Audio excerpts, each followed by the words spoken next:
Okay. Thank you very much, Hans, and welcome everybody also from my side. Yeah, as I mentioned before, my name is Tobias Zach. I'm working at Ecofys, and I'm really happy to present the country results for Denmark of the Flexibility Tracker project to you today. Yeah, as already mentioned, this is really a short time we are meeting here, so we won't be able to touch upon the details, but yeah, there will be time for questions if there's anything unclear. So what are the main questions I would like to take on this webinar? First of all, what is actually meant by power system flexibility when we talk about it? The second one would be, why is this such a hot topic? Then I would like to introduce our approach in the Flexibility Tracker project and conclude with the country results for Denmark. So diving directly to the first question, what actually is power system flexibility? There is no universal definition, and it's a complex topic, but in general one can say that power system flexibility is the ability of a power system to respond to changes in demand and supply in order to maintain system balance.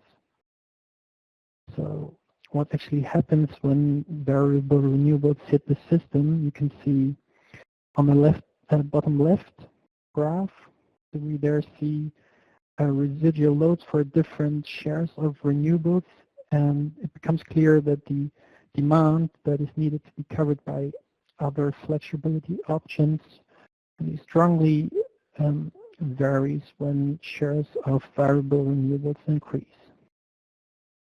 It's actually pretty hard to really define what the flexibility of a system is, but it's much easier to see signs when there is a lack of flexibility.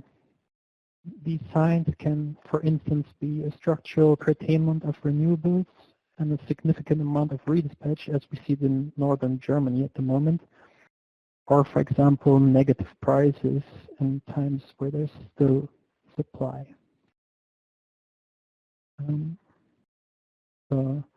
This graph depicts what's actually really the problem when going to higher shares of variable renewables. There's always a need for flexibility in the power system.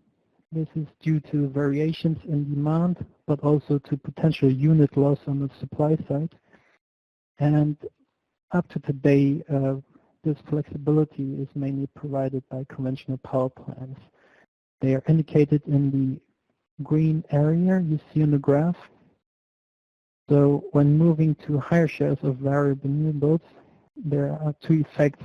On the one hand, the need for flexibility increases as the variability increases, but at the same time, the provision of flexibility from conventional power plants is limited because they're pushed out of the market by variable renewables. So we see a flexibility gap arising that needs to be filled by new flexibility options. These can be the demand side, energy storage, or new options on the supply side. And yeah, we will see this increase in many of European countries and all over the world, so this is really a topic that needs to be addressed. What we try to do in the Flexibility Tracker project is actually to assess the current status of power system flexibility in up to now mainly European countries, and to assess their ability to incorporate further shares of variable renewables. We do this in a top-down approach that is based on key performance indicators. In the green boxes, you see the 5 main flexibility options. They are the supply side, the demand side, energy storage, grid, and markets. While supply, demand, and storage are real flexibility providers, grid and markets are actually no real sources of flexibility, but they are key enablers of flexibility. These five options are then further divided into 14 KPIs And these KPIs are assessed by 80 questions in our assessment. In this way, we ensure a holistic yet concise assessment. The top-down KPIs are then complemented by a bottom-up scoring, meaning that each question has a weight and a scoring, and they add up to the rating of the options. The country then can score 1 to 5 on a scale, meaning a low readiness up to a high readiness. So what can these scores actually mean? A high score can mean many things. For example, it can mean that there is a high potential of this specific flexibility option in the country. Let's say really flexible conventional generation, for instance. But it can also mean that there is a clear policy incentive to enable this flexibility options, or that, for instance, market barriers are removed. To put the tracker into perspective, it's important to note that this is not a sophisticated time series analysis, but really based on indicators. So it's a holistic assessment, but it's not a system integration study. Well, so coming to Denmark itself and the country analysis. First of all, what really is the first thing to say about Denmark is that it's a role model for energy transition. It's actually got a really prominent geographical situation, constituting a bridge between Central and Northern Europe. And Denmark really made use of this situation and developed a really distinctive energy strategy. So they're focusing on their core potentials, which is wind power and the interconnection to the Nordics as well as Central Europe. And they're also taking a holistic approach towards energy supply, merging the sectors of electricity and heating, for instance. So what we see in Denmark is actually that wind power already covers 42% of the electricity consumptions, and that in 5% of the time, actually wind power exceeds the electricity consumption in the country itself.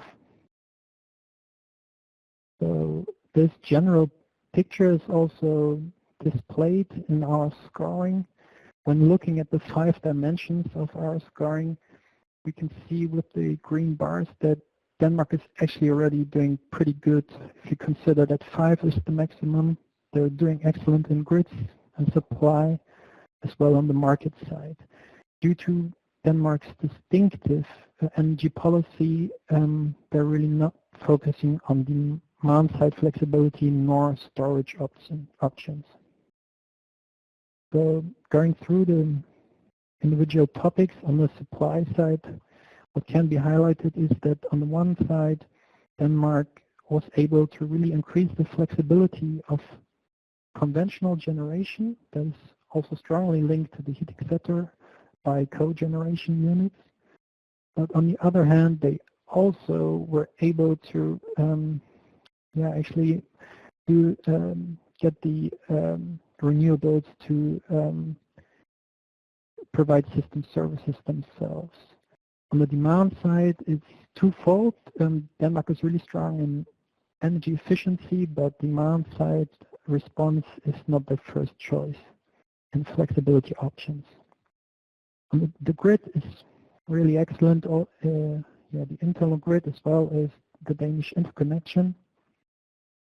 Storage, you could say it's kind of outsourced, so Denmark is really using the hydropower resources in Norway and Sweden, but they're not really considering storage inside the country. The markets are the counterparts to the excellent grid. So in order to use this grid, you need good markets, and this is really present in Denmark too. So they're part of the liquid Nord Pool markets and also regionally coupled. On the retail side, they're also incentivizing flexibility by hourly flex settlement they have. So this is the overall picture. I would like to highlight 2 points we already touched upon. This is on the one side the really good situation in Danish grids and markets. So they're really making use of their interconnection to, on the one hand, export surplus wind energy, which is really happening already in Denmark. And then on the other hand, they are importing power when there's a shortage of wind energy. These already strong interconnections are also being even enforced, for example, by the Viking link to the United Kingdom that is going to be built soon. The other highlight really to mention is the flexibility of conventional generation. So what Denmark did is that they really stepwise increased the flexibility of their power plants and optimized them on different levels. So first thing, they really incentivized flexibility through market signals, but then also on the operation and management side, they were able to, for instance, reduce the minimum load levels as well as increase the ramping capabilities of their power plants. And so far for the current situation, the overall picture, Denmark is already doing really good. Also, when you compare Denmark to other countries we assessed, you here see a radar chart of different countries. It's first a bit chaotic, but when you concentrate on the different areas, you actually see that the green line is really the fourth front runner in many cases. So Danish strengths are, for instance, the conventional generation as well as variable renewables and distributed generation, but also the really strong link to other sectors and energy efficiency. And last but not least, their grids. When looking at the radar chart again, we can also see that there are some areas that really where we see like common challenges, and all countries are not doing that well yet. So this is really maybe pointing to challenges in the midterm future, such as the small-scale demand-side management, so really to incentivize flexible consumption on a household level, or, for instance, the transformation of distribution grids to smart grids, which is in really an early stage in many countries only. So far to the comparison. This is also the last slide. Denmark, of course, as we saw, is already doing really good, but also Denmark has some points for improvement, and also they need sure to really touch these aspects. So looking at the short term, they could increase the link to the transport sector. In the midterm, it will be really crucial to assess whether the interconnection, so there it will work out. If you, for instance, look at Germany and the internal congestion in Germany, this is also affecting Denmark. If they cannot export or import power from Germany, this is not so good for their current model. In the long term, they, of course, will make sure to have sufficient energy supply in times of low wind output, and also really incentivize the use of all flexibility options. Well, this was it from my side. I'm now really looking for your questions.